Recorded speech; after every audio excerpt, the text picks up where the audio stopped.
प्यारे आका के बचपन के वाक़यात हज़रत सैयदतना हलीमा रज़ी अल्लाह ताला अन्हु फरमाती हैं, मैंने पहली मर्तबा अब सल्लल्लाहु अलैहि वसल्लम की इस हाल में ज़ियारत की कि अब सल्लल्लाहु अलैहि वसल्लम ऊनी लिबास पहने रेशमी बिस्तर पर आराम फरमा रहे थे। मैंने नरमी से जगाया तो मुस्कुराते हुए आंखें खोल दी और मेरी तरफ देखा। इतने में मुबारक आंखों से एक नूर निकला और आसमान की तरफ बुलंद होता चला गया। और मेरी तरफ देखा, इतने में मुबारक आंखों से एक नूर निकला और आसमान की तरफ बुलंद होता चला गया। ये देखकर मैंने शौक व मोहब्बत के आलम में अब सल्लल्लाहु अलैहि वसल्लम की पेशानी मुबारक चूम ली। मेरा कबीला बनी साद कहत में मुब्तला था। इनाज यानी खाने पीने के सामान की तंगी थी और बारिशें नहीं हो रही थीं। जब मैं अब सल्लल्लाहु अलैहि वसल्लम को लेकर अपने कबीले में पहुंची तो कहत दूर हो गया। अनाज की तंगी दूर हो गई, जमीन सरसब्ज हो गई, दरख्त फलदार और जानवर फरबा यानी मोटे हो गए। मेरा घर रोशन रहने लगा। एक दिन मेरी पड़ोसन मुझसे बोली कि हलीमा, तेरा घर सारी रात रोशन रहता है, क्या तो अपने घर में रात को आग जलाया करती है? मैंने इससे कहा, ये आग की रोशनी नहीं बल्कि हज़रत मोहम्मद सल्लल्लाहु अलैहि वसल्लम के नूरानी चेहरे की चमक है। हज़रत सैयदना हलीमा रज़ी अल्लाह अन्हुमा मजीद फरमाती हैं कि मेरे पास 7 बकरियां थीं जो बढ़ते बढ़ते 700 हो गईं। कबीले वाले एक दिन मुझसे बोले कि ए हलीमा, इस बच्चे की बरकतों से हमें भी हिस्सा दो।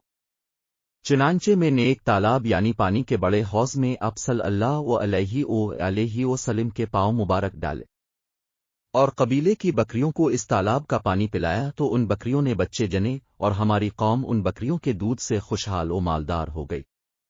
एक शायर ने अपने कलाम के मक्ता में सरकार सल्लल्लाहु अलैहि वसल्लम के बचपन मुबारक पर अपनी अकीदत का इजहार कुछ इस तरह किया है।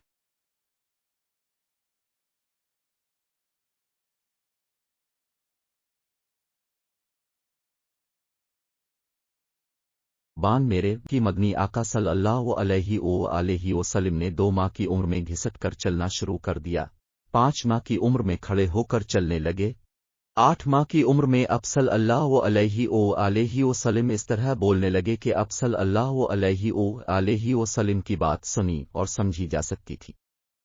9 माह की उम्र में अब सल्लल्लाहु अलैहि वसल्लम बिल्कुल साफ गुफ्तगू फरमाते थे और जब उम्र मुबारक 10 माह हुई तो प्यारे आका सल्लल्लाहु अलैहि वसल्लम बच्चों के साथ तेज चल लेते थे।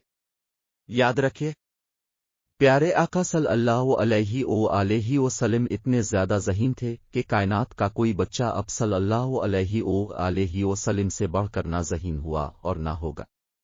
बिकरी ने आगे बढ़कर सर मुबारक पर बोसा दी। हज़रत सैयदना हलीमा रज़ी अल्लाह अन्हु फरमाती हैं कि अब सल्लल्लाहु अलैहि वसल्लम पर रोज़ाना सूरज की रोशनी जैसा नूर आतरता और फिर निगाहों से गायब हो जाता। एक दिन में अब सल्लल्लाहु अलैहि वसल्लम को अपनी गोद में लिए हुए थी कि चंद बकरियां करीब से गुजरीं तो उनमें से एक बिकरी ने आगे बढ़कर अब सल्लल्लाहु अलैहि वसल्लम के सर मुबारक पर बोसा दिया।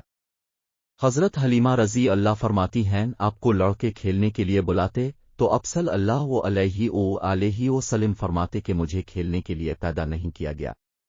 अब सल्लल्लाहु अलैहि वसल्लम मेरे बच्चों के साथ बकरियां चुराने जंगल तशरीफ ले जाया करते थे। एक दिन मेरे बेटे ने मुझसे कहा, आई जान, हज़रत मोहम्मद सल्लल्लाहु अलैहि वसल्लम बड़ी शान वाले हैं क्योंकि ये जिस जंगल में जाते हैं वो हरा भरा हो जाता है। धूप में चलते हुए एक बादल उन पर साया करता है। रेत पर अब सल्लल्लाहु अलैहि वसल्लम के कदम मुबारक का निशान नहीं पड़ता। पत्थर उनके मुबारक पांव तले खमीर यानी गुंधे हुए आने की तरह नरम हो जाता है जिस पर कदम मुबारक का निशान बन जाता है और जंगल के जानवर आते हैं और उनके कदम चूम कर चले जाते हैं।